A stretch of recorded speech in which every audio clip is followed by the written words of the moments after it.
যেমনটা কি খুতবায়ে মাসনুনায় আপনাদের সামনে আমি একটা খুতবা পাঠ করলাম, যে খুতবাটার শেষ অংশটুকু হচ্ছে ফাইন্না মুহদাসাতিল উমুর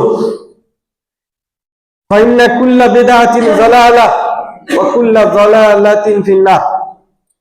প্রত্যেক নতুন জিনিস, যে জিনিসটা উদ্ভব হয় প্রত্যেক কিসে, এই ইবাদতে, সেটি হচ্ছে প্রত্যাখ্যান, তাকে গ্রহণযোগ্য দেওয়া হবে না। ফাইন্না কুল্লা বিদআহ, এবং সেইটি হবে বেদাত। আর বেদাত কি? ফাইন্না কুল্লা বিদআতিন যালালাহ, আর প্রত্যেকটা বেদাত হচ্ছে পথভ্রষ্ট, গুমরাহ। ফাইন্না যালালাতিন ফিন্নার, এবং প্রত্যেকটা পথভ্রষ্টতা বা গুমরাহ এ হচ্ছে জাহান্নামী। অর্থাৎ যদি রসুলের আদেশের মোতাবেক, রসুলের অনুযায়ী ইবাদত করে থাকি, রসুল যে ইবাদত করতে বলেছেন যেমন করে করেছেন, যেইভাবে দেখিয়ে দিয়েছেন এবং যেভাবে করতে বলেছেন সেইভাবে যদি করি, তাহলে রসুলের অনুযায়ী হবে। এবারে যদি এই ছাড়া অন্য একটা পথ অবলম্বন করি, সেটা নেকির আশাই হোক, তাহলে সেটা হবে বেদাত, নতুন জিনিস, যেটা রসুল করেননি সেই জিনিসটা আমরা করছি, আর তার পরিণাম হবে জাহান্নাম। এতে কোনো শুনানি হবে না যে আল্লাহ তোমারই তো ইবাদত করেছি, তোমাকেই তো মেনেছি, তোমাকে মেনেই তো আমি তোমার ইবাদত করেছি, যার জন্য তো আমাকে কিছুটা রেহাই দাও না। পৃথিবীতে আল্লাহ রাব্বুল আলামিন তার নবীকে দিয়ে ঘোষণা দিয়ে দেওয়া হয়েছে, এবং এই খুতবাটা শুক্রবারের দিন পৃথিবীর সব কোনায়, যে কোনায় মুসলিমরা আছেন সেই মুসলিমরা এই খুতবাটা পড়ে থাকেন। কুল্লু বিদআতিন যালালাহ ওয়া কুল্লু যালালাতিন ফিন্নার। প্রত্যেক বেদাত হচ্ছে গুমরাহ, আর প্রত্যেক গুমরাহ হচ্ছে জাহান্নাম। এটা পড়ে থাকেন, যার জন্য সতর্ক করে দেওয়া হয়েছে। আল্লাহ রাব্বুল আলামিন বলছেন, খুয মিন আমওয়ালিহিম সাদাকাতান, খুয মিন আমওয়ালিহিম সাদাকাতান তুতাহিরুহুম। হে নবী, খুয, এটা হচ্ছে ফেলে আমর, যাকে আমরা বলি ইম্পারেটিভ সেন্টেন্স। কি হুকুম, আদেশ করা হচ্ছে যে হে রসুল তুমি নাও, তাদের ধন সম্পদ থেকে সাদকা নাও, যাকাত নাও। সাদকা কোরআনে এখানে ব্যবহার হয়েছে সাদকা। সাদকা বলুন, এর অর্থ বহু আলেম করেছেন যাকাত। কি খুয মিন আমওয়ালিহিম সাদাকাতান তুতাহিরুহুম, সেই যাকাত নিয়ে, সাদকা নিয়ে তাদেরকে কি করো? পবিত্র করো। তুতাহিরুহুম ওয়া তুযাক্কিহিম বিহা ওয়া সাল্লি আলাইহিম, তাদের ধন দৌলতকে পবিত্র করো এবং তাদের জন্য দোয়া দাও। ওয়া সাল্লি আলাইহিম, তাদের জন্য দোয়া দাও। অর্থাৎ সাদকা নাও, তুমি যাকাত নাও। এই যাকাত নেওয়ার পরে তিনটা জিনিস: এক, তাকে পবিত্র করো, তার মালকে পবিত্র করো, এবং তার জন্য দোয়া দাও।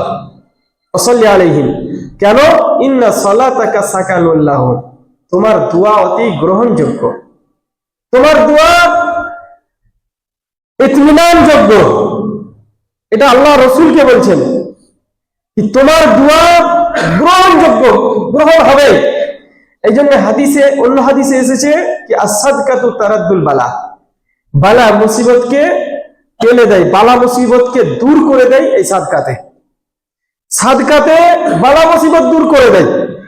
এইরকম বহু হাদিস আছে।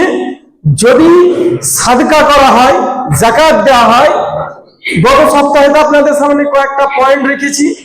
তো সাদকা যদি করা হয়, রোগের নিরাময় হওয়া যায়। সাদকা যদি করা যায়, আপনার বালা মুসিবত দূর হয়।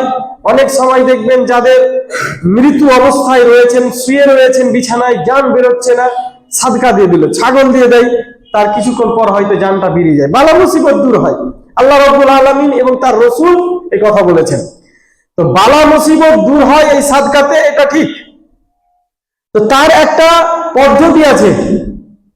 আমরা হয়তো গত খুতবায় শুনে অনেকেই যাকাত বের করেছি, আমাকে অনেকেই বলেছেন। তো যাকাত যে বের করেছি, এর একটা বন্টন পদ্ধতি যেটা বলেছিলাম, যে 8টা খাতে দিতে হবে, 8টা খাতে দিতে হবে।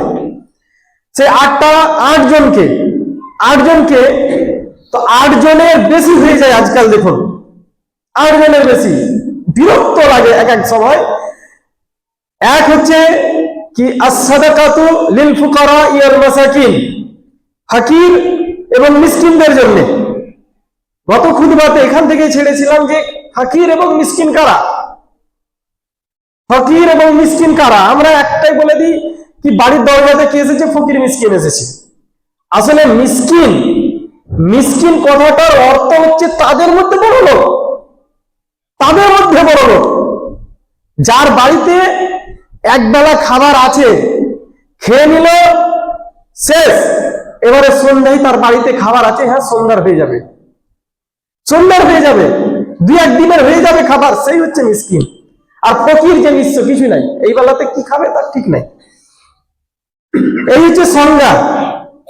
কিন্তু আজ দেখুন, যদি এই কোরআন হাদিস অনুযায়ী, যদি সংজ্ঞা অনুযায়ী যদি আমরা ফকির মিসকিন খুঁজি, তাহলে নাই। এক একটা ফকিরের, এক একটা মিসকিনের কয়েক বিঘার মালিক, তারা বাড়ির মালিক, জায়গার মালিক, তাদের ডেলি 700-800 টাকা ইনকাম। তাহলে এক বেলার খাবার আছে, আরেক বেলার নাই, সেই হচ্ছে মিসকিন। আর ফকির যার কিছুই নাই, যে মিসকিন ফকির গুলো আমাদের দরজাতে আছে, তাদের সঙ্গে মিলান তো এই ডেফিনেশন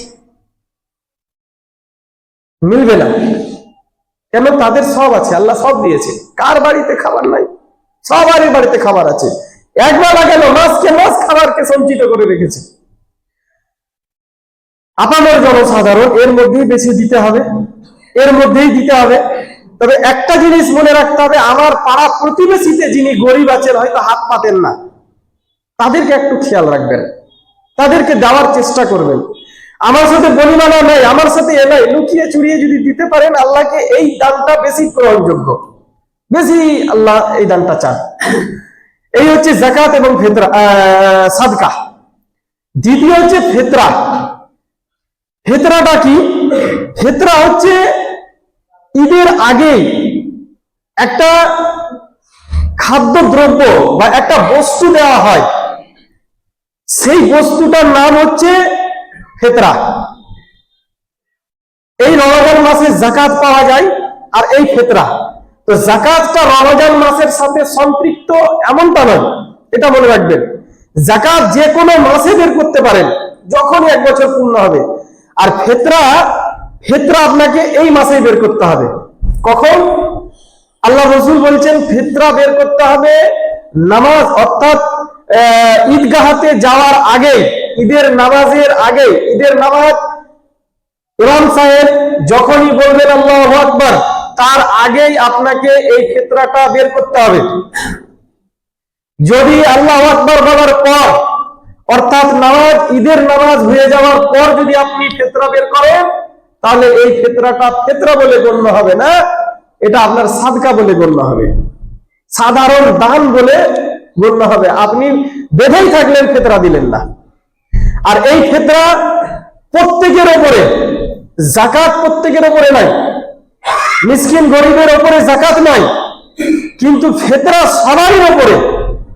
যদি ধরুন এখন ধরুন 10 দিন আছে, এই 10 দিনের মধ্যে একটা বাচ্চা চলে এলো, অর্থাৎ পেটে বাচ্চা আছে, বাচ্চাটা ভূমিষ্ঠ হয়ে গেল, পৃথিবীতে চলে এসেছে, তার ফিতরা দিতে হবে।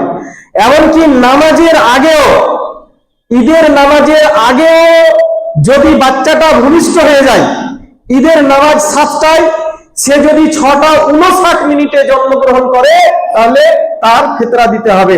ঈদের নামাজের আগে যে মানুষ রূপে থাকবে, তাকে ফিতরা দিতে হবে। এটা এভাবে বুঝুন কি ফিতরাটা প্রত্যেক জনের উপরে, সে গোলাম হোক, আজাদ হোক, নর হোক, নারী হোক, ছোট হোক, বড় হোক, যেই হোক না কেন, থার্ড জেন্ডারও হোক না কেন, সবাইকে ফিতরা দিতে হবে, সবাইকে। সে ছেলেটা যদি ভূমিষ্ঠ ঈদের নামাজের আগে হয়ে যায়, তারও ফিতরাতে তাকে গণ্য করতে হবে। এই হচ্ছে ফিতরা। ফিতরারও খুব রয়েছে, আপনার ফজিলত রয়েছে।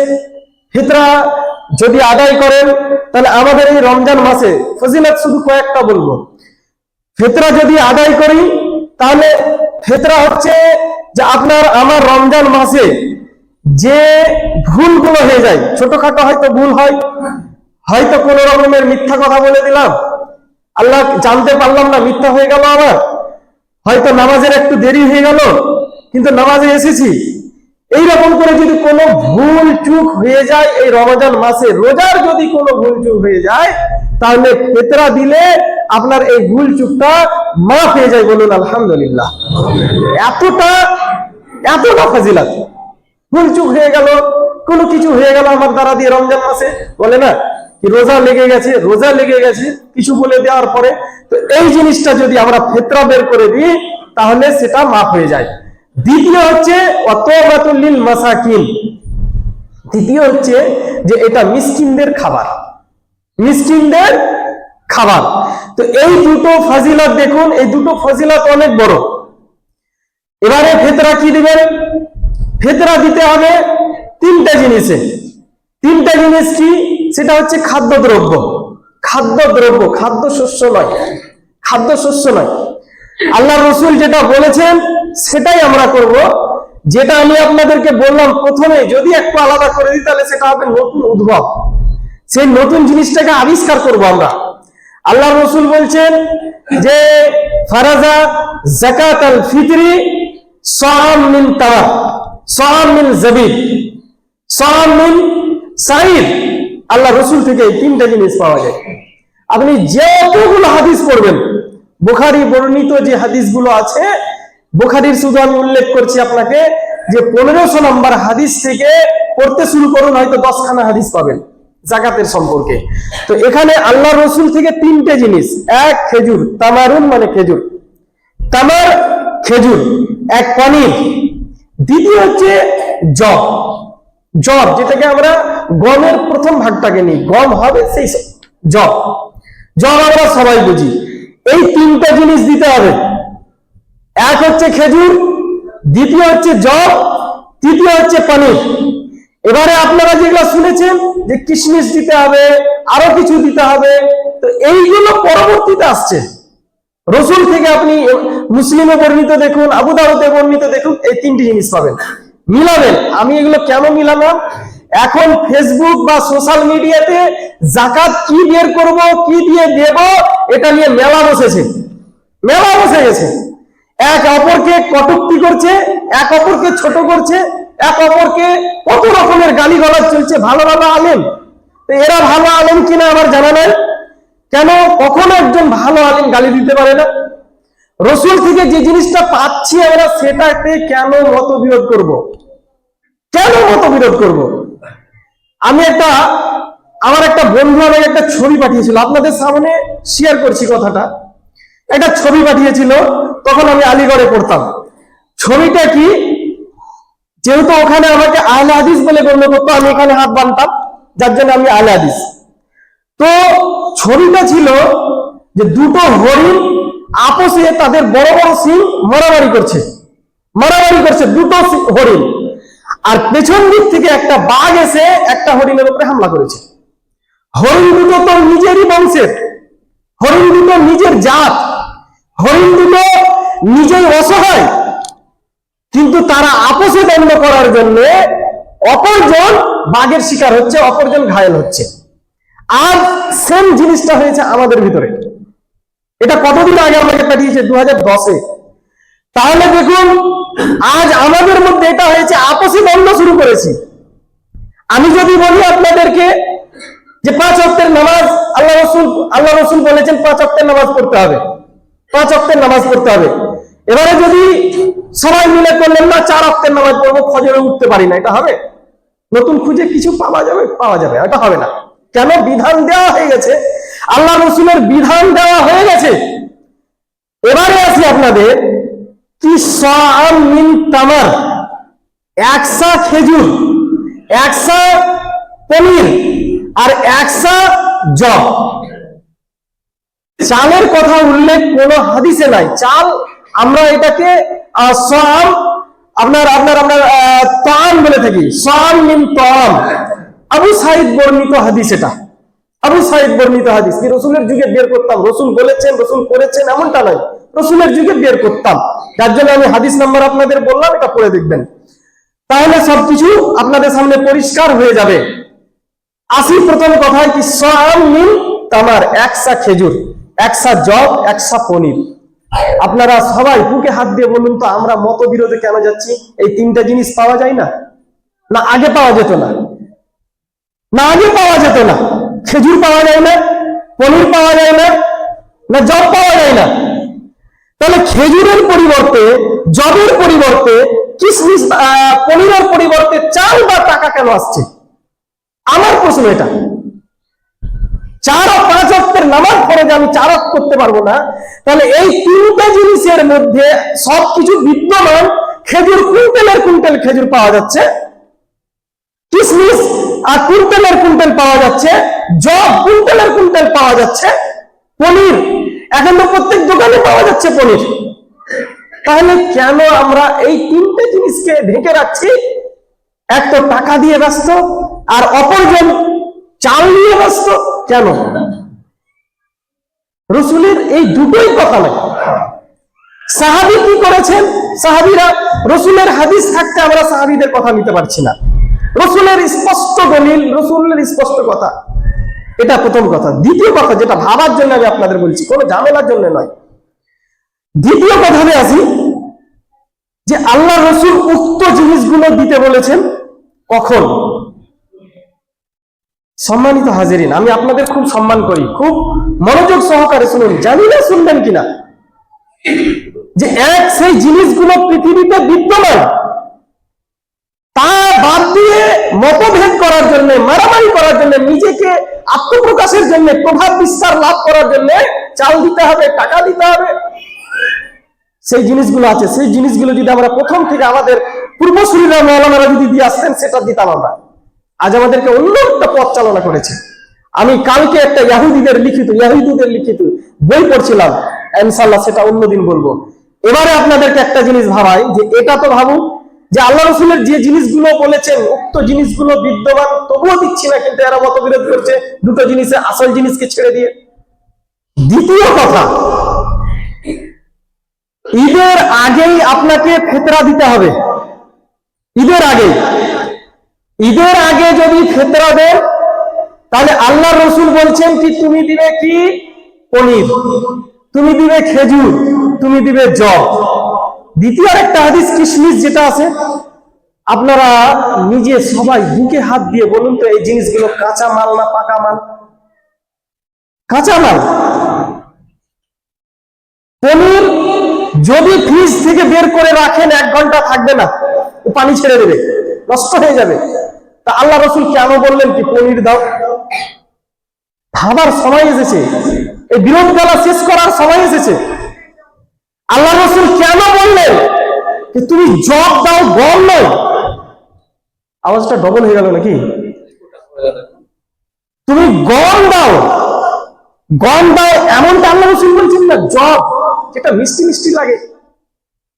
তাহলে পনির দাও, তুমি গম দাও, জব দাও। দ্বিতীয় হচ্ছে খেজুর দাও। খেজুর ভেবে দেখুন তো, কখন দিবে? ঈদের আগে। আল্লাহু আকবার। একটা বড় লোক মানুষ ঈদ করতে যাবে, সে সময় সে লাচ্ছি, সাওয়াই, দুধ দিয়ে আর পরোটা দিয়ে কত রকমের খাবার খেয়ে যাবে। একটা গরিব যে কোনোদিন বাপের চোখে দেখায়নি, মিসকিন যে দেখায়নি, মুসাফির সে দেখায়নি চোখে, মুসাফির করে কে দেবে?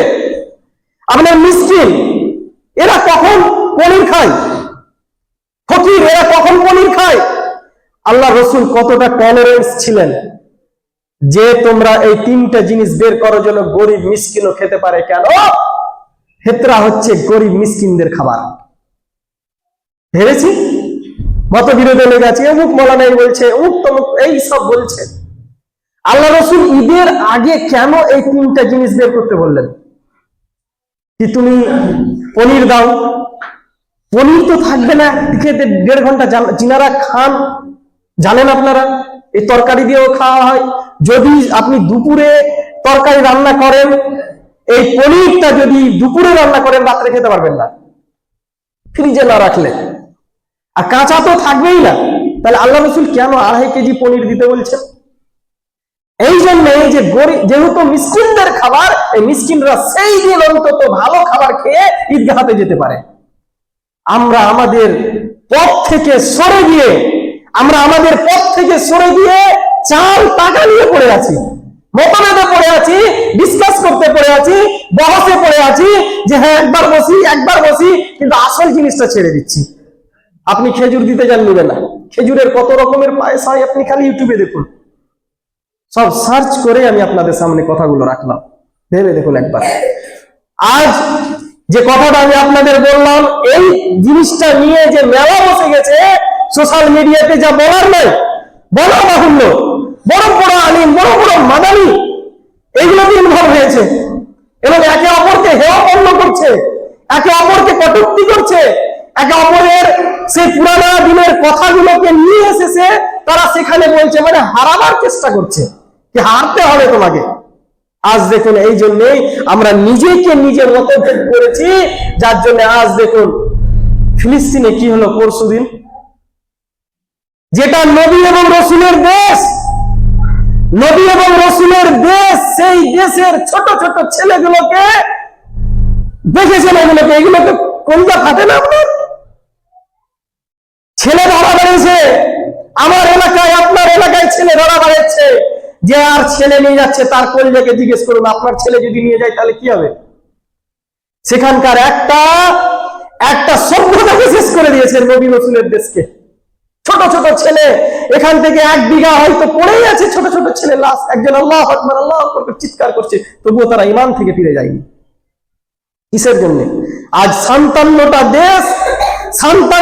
দেশ, অর্থাৎ 57টা প্রধানমন্ত্রী, 57টা চেয়ারম্যান, 57টা প্রেসিডেন্ট, এই আপনার কয়েক লক্ষ লোককে পারছে না।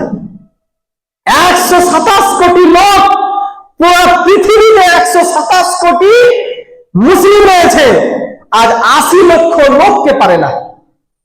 কি করে পারবে? কি করে আমরা পারবো? এই যে আমরা নিজে আপোষে দ্বন্দ্ব করছি, আর এই দ্বন্দ্ব করার যে আমি আপনাদের উদাহরণ দিলাম যে অন্য বাঘ এসে আমাদের ছোবল মেরেছে, অন্য বাঘ এসে আমাদেরকে কেমড়ে ধরেছে, আসলে জিনিসটা হচ্ছে এটাই যে আমাদেরকে মতভেদে রেখে দিয়েছে, আর চতুর্দিকে চলছে নিধন, চতুর্দিকে চলছে মারামারি, চতুর্দিকে মুসলিমদেরকে হ্যারেস্ট করছে, মুসলিমদেরকে মারছে। ফিলিস্তিন তো অনেক দূর হয়ে গেল, আমি তাকে কেন ভালোবাসি? সেখানে ৭০,০০০-এরও বেশি নবী রাসূল রয়েছেন, যার জন্য তাকে ভালোবাসি। আজ আমার ভারতবর্ষে দেখুন, মুসলিমদের ভারতবর্ষে তারা বুঝে গেছে, বেধর্মীরা বুঝে গেছে যে এরা হানাফি, এরা শাফিঈ, এরা আলাওয়ানি, এরা আলাদিস, এরা জামাত ইসলামী, এরা তাবলীগী, এরা অমুক, এরা চিল্লা, এরা অমুক, এরা বেঁটে আছে। যদি আমি বিরিয়ানিকে মারতে আসি তাহলে হানাফিরা বের হবে না, যদি আমি কবর পূজারীকে মারতে আসি আহলে হাদিস বের হবে না, বলবে ভালো হয়েছে তুই কবর পূজা করিস, আল্লাহ তোকে মারিয়েছে। কিন্তু একটা জিনিস ভুলে গেছি যে আমরা মুসলিম, এটা ভুলে গেছি। একটা লোক নামাজ পড়ে না, তাকে যেহেতু বলতে পারি না ভাই নামাজে চলো, তুমি যদি নামাজ পড়ো আল্লাহ তোমাকে হেদায়েত দেবে, চলো। ফরজ কাজ যেটা, যে ছাড়া তুমি জান্নাতেই যেতে পারবে না, সেই কাজটা তো করছি না। কিন্তু সামান্য ছোটখাটো জিনিস নিয়ে আমরা এতটা অবহেলায় পড়ে গেছি যে আল্লাহ রাব্বুল আলামিন বলছেন ইকতারাবা লিন-নাসি হিসাবুহুম ওয়া হুম ফি গাফলাতিন মুরিদুন, তোমাদের হিসাবের সময় সন্নিকটে, অথচ তোমরা গাফলাতে রয়েছে। সন্নিকটেও চলে এসেছে, তোমরা গাফলাতে রয়েছে। কাল ওয়াকফ বোর্ডকে ঢাকতে পারবো না, আর ওয়াকফ বোর্ড চলে গেলে মুসলিমদের অনেক কিছু চলে যাবে, আপনার আইডেন্টিটি চলে যাবে, যাদের কোনো এই ধরতিতে কোনো আইডেন্টিটি ছিল না তাদের আইডেন্টিটি হবে। সম্মানিত হাজিরিন, আমরা একটু সংযত হই, আপোষে দ্বন্দ্ব না করে, ছোটখাটো বিষয় নিয়ে দ্বন্দ্ব না করে একটু সংযত হই, একটু ভাবি আল্লাহ রাব্বুল আলামিনের যে ফরমান যে ক্রুসেড বিজেতা আল্লাহ তুমি একে পাঠিয়ে দাও, ওকে পাঠিয়ে দাও, আবাবিলকে পাঠিয়ে দাও। আপনি জানেন ক্রুসেড বিজেতা যখন উনি জিতেছিলেন তখন মুসলমান পৃথিবীতে কতটা ছিল? এখন যতগুলো রয়েছে তার 1%ও নয়। যখন উমর ফারুক রোম দেশকে বিজয় করেছিলেন তখন কতটা ছিল মুসলমান? তার এখনকার 0.5%ও নয়। হাফ তো নয়, মানে 1%-এর 0.5% নয়, তখন মুসলমান ছিলেন না। আমরা বলছি হে আল্লাহ ফিলিস্তিনকে বাঁচানোর জন্য তুমি, আমরা হাত তুলে দোয়া করি ফিলিস্তিনকে বাঁচানোর জন্য আল্লাহ তুমি আবাবিল পাখি পাঠিয়ে দাও। কেন আবাবিল পাখি পাঠাবে গো? কেন কুরসির বিজেতাকে পাঠাবে? কেন ওমর ফারুকের মতো আমরা কেন চাইছি? কেন পাখিকে চাইছি? সামান্য একটা ছোট পাখিকে কেন আমরা চাইছি? আমরা উত্তম জাতি না? আমরা নিজের অবস্থান ভুলে গেছি, যার জন্য পাখির সাহায্য চাইছি আল্লাহর কাছে।